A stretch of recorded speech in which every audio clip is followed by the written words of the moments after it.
French Montana y Zoe Lee sonando en la mañana de Aqua. Señoras, señores, es martes y hablamos de sexo. Ya como te lo digo, está con nosotros Flor Muchico, bienvenida, ¿cómo está? ¿Qué tal, chicos? Buenos días. Muy bien, nuestra licenciada, nuestra sexóloga amiga. Vamos a hablar de temas ligados a la intimidad, íntimamente relacionados con la felicidad, ¿o no? Totalmente. No sé, para muchos, capaz que hay gente que no. Pero... Algunos le dicen final feliz. Sí, exacto. Así que bueno, nos vamos a poner específicos. Hoy vamos a hablar del orgasmo. Bien, me gusta. Es un lindo momento para hablar. El otro día en televisión, haciendo zapping, no recuerdo qué programa, estaban haciendo una especie de informe sobre las mujeres y el hecho de fingir el orgasmo y aquella famosa escena con Meg Ryan, ¿no? Sí, la famosa escena de Meg Ryan en el restaurante con Billy Crystal. Sí, totalmente. Un tema del que se ha hablado muchísimo y se sigue hablando, y parece que hay gente todavía que finge el orgasmo. Sí, de hecho, inclusive en algún momento también me han preguntado, por ejemplo, si un varón puede fingir el orgasmo. Sí. Como fingir puede fingir el orgasmo, lo que no puede fingir es la eyaculación. Claro. Convengamos que orgasmo y eyaculación no necesariamente son lo mismo, pero están estrechamente ligados. Sí. Pero bueno, respecto del fingir, acá hay... decir esto, si quieren hacer alguna pregunta, sí. Obviamente reservamos la identidad. Por supuesto. Tiene WhatsApp, es 223-301-5535. 223-301-5535.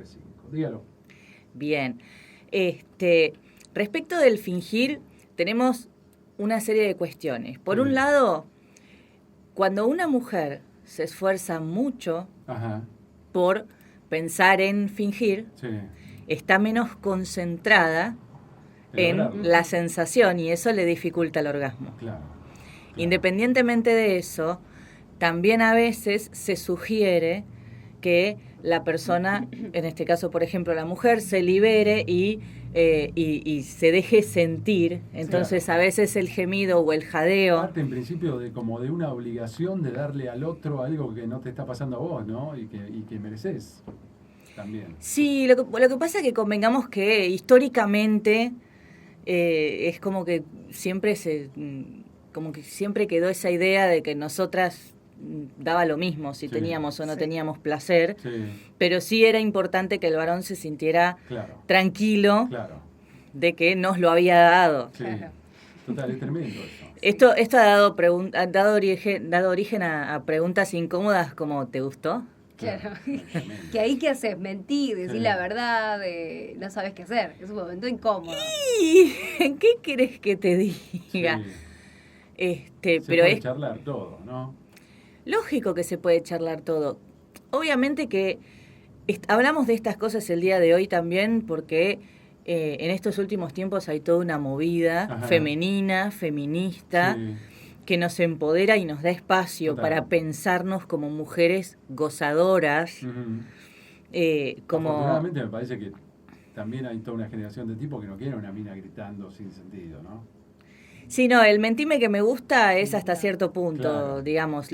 Al varón le gusta escuchar porque obviamente que el estímulo auditivo es importante, pero tampoco una cosa que se sepa que es mentira. Claro. Que vos te das cuenta, esto es muy película y no pasa tanto. No para tanto es. No arranqué todavía. Claro. Pero es que no es. Por eso te digo, más allá de eso, el hecho de que, por ejemplo, la mujer se deje fluir y gima y pueda jadear o expresar mediante sonidos lo que está sintiendo sin exagerar, puede ser muy potenciador porque escucharse a sí misma puede ser excitante. Claro. Totalmente. Bueno, ¿y cuál sería el consejo para que una mujer logre liberarse y alcanzar el orgasmo? Bien, para empezar sería bueno que deje de pensar y empiece a sentir. Después, en lo específico, podemos pensar en diferentes tipos de técnicas o formas de estimulación, tanto para la mujer como para el varón, que pueden facilitar el orgasmo, la excitación, el deseo. En el caso de la mujer y del varón, hay que tener en cuenta que las maneras de estimular al varón y a la mujer específicamente, por ejemplo, en los genitales, y no solamente en los genitales. No olvidemos que no solamente tenemos el órgano más extenso y más sensible es la piel. Claro. Y eso lo tenemos por todos lados, así que no... El juego previo fundamental en esto, ¿no? Como para alcanzar después el clímax. Sí, el juego previo siempre es fundamental. De hecho, no solamente es fundamental para nosotras, sino que el juego previo muchas veces también favorece el tiempo de resistencia, de duración que va a tener el varón durante la penetración antes de la eyaculación. Totalmente. Y vas preparando terreno, digo, pensando ya como hombre, digamos, tenés medio partido ganado, digamos, de alguna forma. Sí, lo que pasa es que hay algo que es... Previo, claro, es que hay algo que es fundamental de entender. Nuestros tiempos, y en este sentido me voy a poner muy genérica y muy sexista, nuestros tiempos como mujeres para la excitación y para sentirnos realmente, vamos a decirlo vulgarmente, calientes, son mucho más lentos que los del varón. Ajá. El varón, cuando está excitado, cuando tiene ganas, para el momento en que se está sacando la ropa ya está. Claro. Nosotras muchas veces tardamos mucho más que eso. Y es necesario que, o sea, por eso es que nosotras insistimos tanto sobre lo fundamental de la previa. Claro. En la previa estimulás, generás la vasocongestión de la zona de la vulva, del clítoris, preparás la zona más allá de generar lubricación que va a favorecer la penetración, estás excitando el aparato. Mientras tanto, la mujer debiera, todos debiéramos, ¿no? Conectar con ese momento, dejar de pensar en otras cosas. Sí, eso es algo que a nosotras nos cuesta mucho. Sí. Cuesta cada vez más en la vida, en general. No, pero aparte, te digo, yo lo he trabajado muchas veces en sesiones y con pacientes, y yo muchas veces, cuando las mujeres llegan contándome que les cuesta llegar al orgasmo, lo primero que les pregunto es, ¿y en qué estás pensando vos en el momento en que él está, o ella, está estimulándote? Sí. Y a veces, a ver, si pensás en la lista del supermercado, va a ser muy difícil que tengas un orgasmo. Exacto. Salvo en el caso de los hombres que quieras retrasarlo. Sí, pero a veces, ojo, pensar en otra cosa no necesariamente lo retrasa, porque como ustedes están un poco más conectados con la sensación, como ustedes, independientemente de que estén pensando en cualquier cosa... Vamos al ejemplo de la lista del supermercado, ponele. Que puede haber algún oyente varón que prepare la lista del supermercado. No sabemos, pero sabemos. Yo mismo, la realidad es que ustedes están conectados con la sensación, entonces la cuestión no pasa por estar pensando en otra cosa, sino en utilizar técnicas que permitan retrasar la eyaculación. Está claro. Me quedé pensando en algo, Flor. Me parece que también lo que está bueno hablando de la mujer es que pueda aprender que hay técnicas para hacerlo uno solo y que no necesita de un compañero y no llegar a ese momento para decir, bueno, acá me voy a explorar. No, la primero conocerse. Hacia el maestro, ¿eh? Total, conocerte vos y saber qué te gusta para poder decirle a tu pareja, hombre, mujer, lo que sea, che, vamos por este lado. Totalmente, es fundamental conocerse a uno mismo para poder decirle al otro qué es lo que le da placer. Claro. Y esto a veces es un tema bastante tabú para las mujeres. Para el varón no, estamos hablando específicamente de la masturbación. Sí. Para el varón no, porque quizás hemos crecido en una sociedad donde se normaliza que el varón a determinada edad debe masturbarse. Exacto. Y en la mujer está prohibido. Porque si la mujer descubre el sexo, un día va a llegar con el bombo a casa, porque está toda esta idea. Son ideas muy anticuadas, pero no dejan de ser ciertas. Pero que quedaron ahí marcadas. Afortunadamente se va relajando todo. Claro. A ver, también además... para el hombre o para el pibe era como algo prohibido, algo que era víctima de una broma, mirá qué ropa, no sé qué, claro. Cuando cumplía cierta edad también era insoportable, te digo. Claro. ¿No? Claro que sí. Pero bueno, hay ciertas conductas que en el varón se han visto mucho más normalizadas. Sí. Que el varón mire porno, que se junten con sus amigos adolescentes. Bueno, en la época que nosotros éramos jóvenes, convengamos que el acceso al porno no era tan sencillo como el día de hoy. Entonces, de repente, un grupo de adolescentes se juntaban todos en la misma casa, del que justo había sacado la clave del conversor del cable del padre para poner el canal. Sí. O alguno que tenía una revista. O alguno que tenía una revista. Lo cual inclusive es como que se hacía un folclore acerca de la idea de la masturbación masculina. Muy bien, entonces hay que practicar. Hay que practicar. Conocerse, es un negoción. Es un negoción, por supuesto. Además de eso, esto es algo que se pregunta mucho y es una diferencia... Un día de estrés, ¿no? Sí. A ver, yo siempre lo digo y esto está científicamente comprobado. El orgasmo es 10 veces más efectivo que el Valium. ¿Viste? El Valium, para el que no lo sabe, es un ansiolítico. ¿Sí? Uh-huh. Es una marca, pero... Es natural la parte. Claro. Es natural, es un antihistamínico natural, inclusive tener relaciones sexuales, porque cuando uno está jadeando, está, digamos, motivando al sistema respiratorio a que se autolimpie. Sí. Esto es una diferencia y un tip fundamental que siempre explico a hombres y a mujeres para la estimulación. Muy bien. Los varones generalmente gozan muchísimo más de la variación de movimientos y de forma de estimulación. Claro.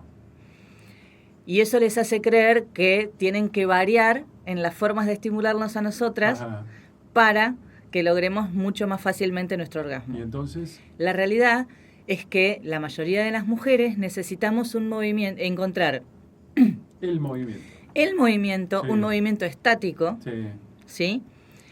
Que al repetirse de manera sistemática genera mucho más fácil la llegada al orgasmo. Sí. O sea, hay que dejarse guiar también. Hay que guiar, pedir, ¿no? Claro. Se habla poco a veces.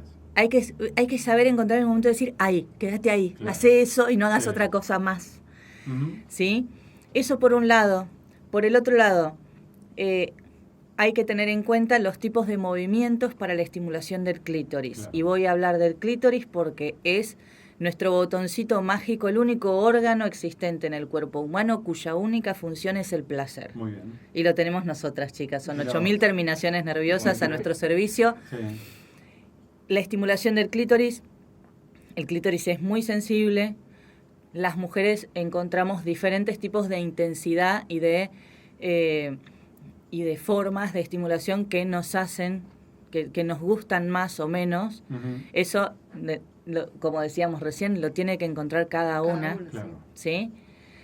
En el caso del varón, el equivalente respecto de la cantidad no tiene la misma cantidad de terminales nerviosas, pero sí parecido, es el glande. El glande, la corona del glande y el frenillo, o sea, la cabeza del pene, la rugosidad del pene que se ve en la parte posterior, eso es el frenillo, que está pegadito ahí a la corona del glande. El glande, la corona del glande y el frenillo tienen 5.000 terminaciones nerviosas. Mirá. Eso es fundamental. Para el varón... Ahí pasa todo, digamos. Sí, y fundamental que para el varón, la estimulación del varón debería centrarse sobre el glande. Perfecto. Independientemente de que inclusive hay mucho morbo o mucha fantasía respecto de, de diferentes técnicas del sexo oral en la que la mujer pueda abarcar, o la pareja, pueda abarcar mayor o menor cantidad de volumen de pene dentro de su boca. Es más visual. Claro, es más visual. Claro, pero va más por lo visual. En realidad, el estímulo es sobre el glande. Sí, totalmente. Entonces, conocerse, relajarse en el momento. ¿Qué otro consejo se puede dar? Jugar, explorar, salir de lo genital. No solamente los pezones y el clítoris, de hecho, hombres, no olvidar los pezones. Sí. Los pezones son una zona muy sensible, muchos varones la olvidan. Los pezones son una zona muy sensible por una cuestión instintiva. La mujer necesita tener pezones sensibles porque eso le permite saber si su cachorro está tomando bien en el momento en que está amamantando. Si cuando estás amamantando te duele, el chico no está bien prendido, entonces necesitas esa sensibilidad para saber. Pero esa misma sensibilidad al servicio del placer para nosotras es maravillosa. Vamos a salir del clítoris, de los pezones, de la vulva, del pene, de los testículos, del perineo, del ano. Hay otras zonas que son altamente erógenas. estímulos sobre diferentes zonas. Cada una de las personas puede llegar a describir orejas, cuello, espalda, pecho, sí, claro, piernas, pies, dedos. Inesperados que te vuelven loco. Exacto, sí, que generan excitación. Inclusive hay diferentes partes del cuerpo que se han asociado con los fetiches. Sí. Claro. Total, sí, los dedos de los pies, sí, el tema de la estimulación de los dedos de los pies, del juego de, uno de los fetiches más famosos es el tema de los zapatos femeninos con tacos, con plataformas. Sí, para ir cerrando, lo que se me ocurre como cierre es que hay que ponerse a laburar, ¿no? Salir de la rutina, vamos a cumplir con esto y ponerse a explorar, dejarse explorar, pedir, charlarlo siempre, ¿no? El acuerdo. Mirá, como adopté una frase de alguien que me llegó en un momento y que me parece que es genial, porque me parece muy, muy fresca y muy inventiva. Hay que laburarla lindo. Exacto, hay que laburarla lindo. Con eso nos quedamos para que todos la pasen mejor. ¿Te esperamos la próxima? Dale. Florencia Muchico, así la encuentran en redes sociales. Sí, bien? Me encuentran como licenciada Florencia Muchico. Se pueden comunicar conmigo a florencia.muchico@yahoo.com o al 154-365823. Excelente. Gracias. Muy bien, y si no cualquier cosa, si se perdieron los datos, nos consultan a nosotros y nos ponemos en contacto por cualquier consulta. Y consulta también al WhatsApp para cuando vuelva, 223-301-5535. Gracias por venir. Gracias a ustedes, chicos.